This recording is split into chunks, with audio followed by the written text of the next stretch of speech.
శివయ్య ఇచ్చిన సంకేతం. ఒక గ్రామంలో రాజు అనే రైతు ఉండేవాడు.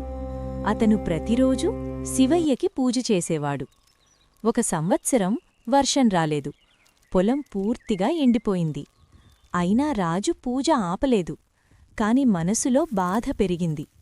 ఒకరోజు అతను కోపంతో శివయ్యతో అన్నాడు, "నేను నిన్ను నమ్మాను, కాని నువ్వు నన్ను వదిలేశావు."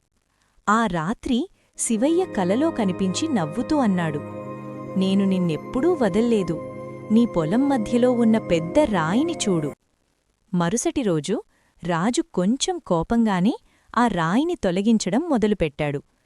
చాలా కష్టపడి రాయి తీయగానే ఆ రాయి కిందనుంచి నీరు ఉబికి వచ్చింది. కొన్ని రోజుల్లో అది పెద్ద బావిగా మారింది.